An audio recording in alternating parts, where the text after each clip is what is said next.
Thais dine in groups, everyone usually shares everything, and they generally don't order what Westerners would call appetizers. When all the food is on the table, it's time to eat. And if one or two of the dishes have cooled a bit while the cook was finishing up in the kitchen, doesn't matter, as long as the rice is hot. But if you want to make a starter, deep-fried fish cakes are great. What we have here is a nice, whole, fresh red snapper. Now, Rung is going to show us how to remove the meat from the bones, but you may want to make it easy on yourself by having your fish filleted where you buy it. This fish has already been scaled, and we cut the fins off, so we're going to use our nice big kitchen knife to slice its back open all the way down to the tail and then cut clean through. For keeping the blade flat, we separate the top part from the vertebrae.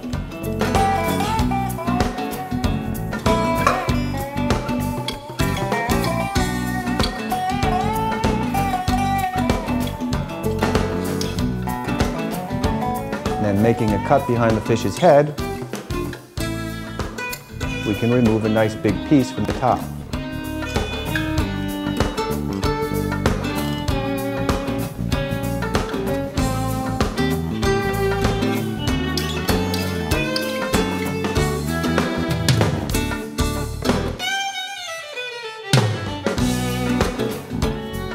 By the way, if snapper fish isn't available, try to find another firm fleshed white variety. And if you must, you can also defrost some frozen fillets.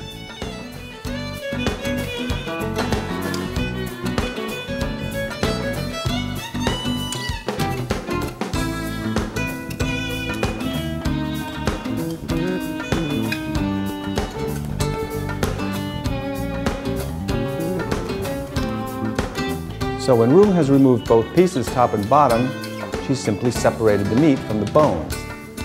There's still lots of meat to be had left on this fish, so we'll use a spoon to scrape it out.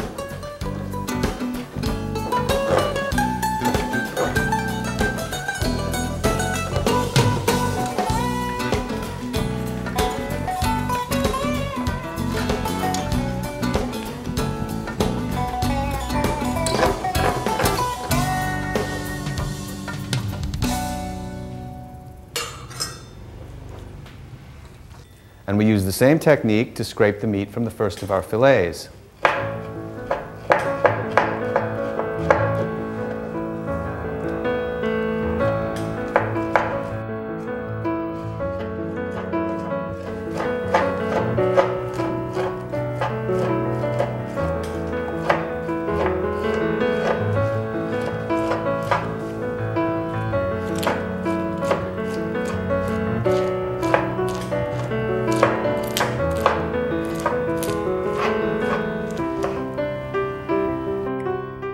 With the second fillet, we'll show you a slightly different technique.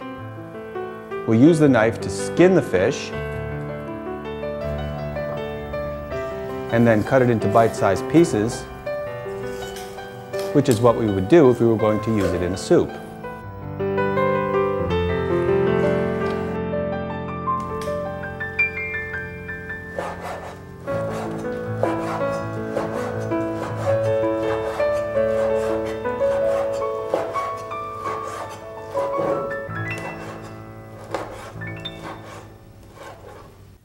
But what we want from our fillets is about 1 cup of chopped up bits, and we're going to use this to get them.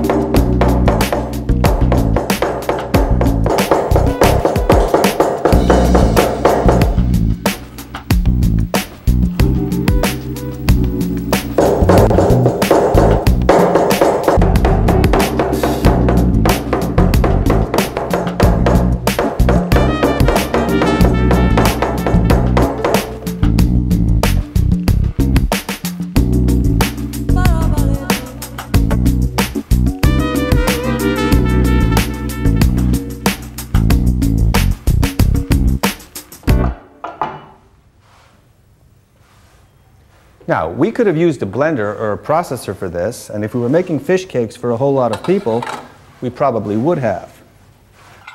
But if you have the time, we recommend doing it the old-fashioned way. Hand chopping preserves the texture of the fish, while blending or processing it creates a firm, sticky mass. Now let's take a look at what goes into our terrine. We have about a tablespoon of red-hot curry paste, which you can either buy from your local Asian grocers, or you can order it from our website if you don't have the time to make it yourself. About 2 tablespoons of coconut cream, an egg yolk, and a large clove of garlic already peeled. We also have 2 fresh kaffir lime leaves, which give our fish a nice fragrance and help cut its strong odor. So we start with our 1 cup of chopped fish, and we add our curry paste and our coconut cream.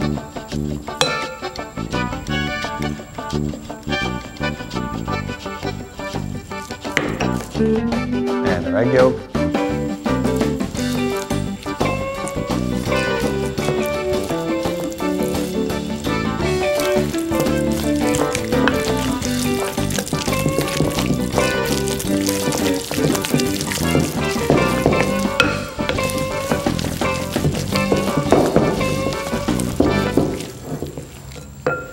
Now this nice big clove of garlic, we crush to release its flavor before chopping it finely. Garlic in Western countries tends to grow larger, and some find its taste is a bit stronger than that which grows in Southeast Asia. So if you live in the West and one of our recipes calls for a large clove of garlic, a medium-sized one is just fine.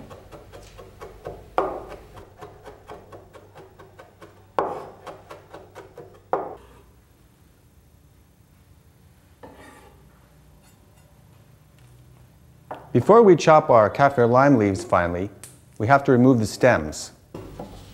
These are an absolutely essential ingredient in not just this, but many Thai dishes. You can see how they grow in the culinary tour chapter of this DVD. If you can't get fresh kaffir lime leaves, try to find a package of dried ones. They're somewhat less flavorful, so you'll need to double the amount you use and soak them until they soften before you get to this stage. Dried kaffir lime leaves, as well as other dried herbs, are other products you can buy from our website.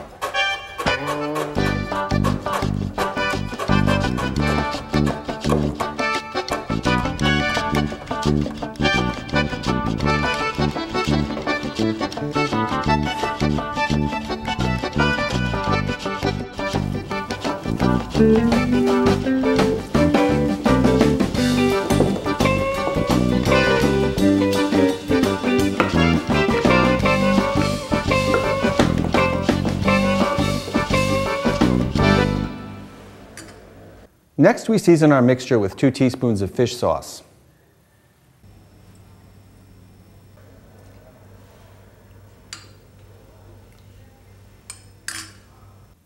People are sometimes surprised to see us add sugar to Thai recipes like this one, but a little sweetness is needed in some form or another in most Thai dishes. In this case, half a teaspoon of sugar helps to balance the saltiness of the fish sauce and the hotness of the curry paste. And last, we add about a half a teaspoon of ground black pepper. Now we combine our mixture very well. I said, hey, little lady, maybe baby, you could come out tonight. I said, hey, little lady, maybe baby, you could be so right. I said, hey, little lady, maybe baby, you could be so right.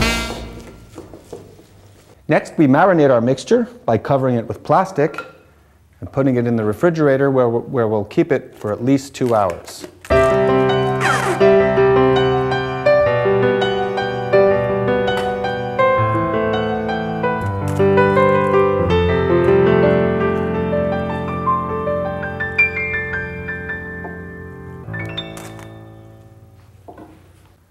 Our terrine is marinated, and now it's time to form our patties. This mixture is very sticky, so we'll coat our hands with cooking oil before we start.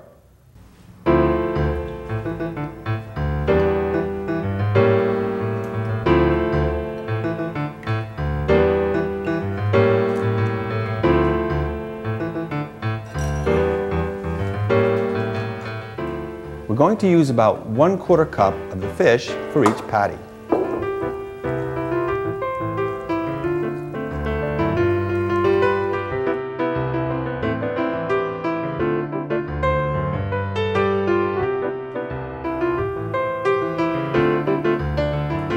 want to keep the size of our patties fairly small and not too fat, not too thin. Let's watch closely now while room forms this second one.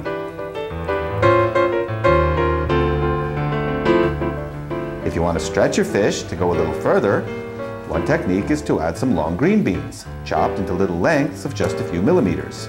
This is a technique often used by restaurants. Let's cook them up. We're heating about 1.5 cups of frying oil. Be careful not to overheat your oil, because after all that work, the last thing you want to do is burn your fish cakes.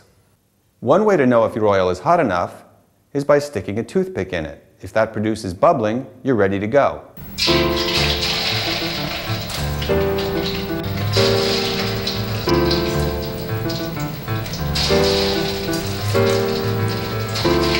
We've used enough oil to cover our patties. Remember, you can use frying oil 2 or 3 times before throwing it out. After about 30 seconds, when our patties are starting to turn brown, we give them their first turn. Here's a trick to keep the oil from splashing up and burning you. Use the side of the wok the way Room is doing here.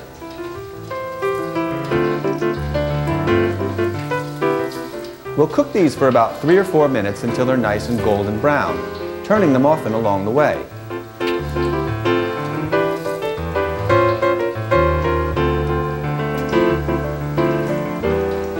If you want to drain your fish cakes really well, you might use a paper towel.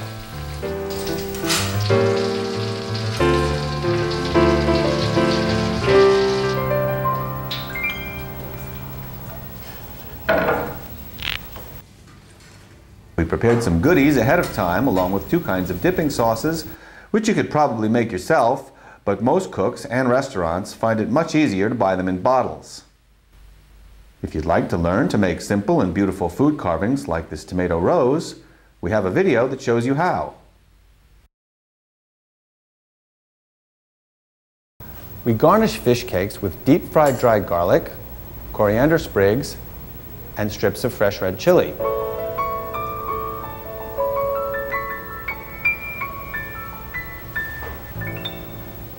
These are the dipping sauces we serve with fish cakes. This one, sometimes called chili chicken dipping sauce, is sweet with a bit of a kick. And this one, known as sweet and sour plum sauce, is just as its name implies. You can probably buy these at your local Asian grocers. And if not, visit our website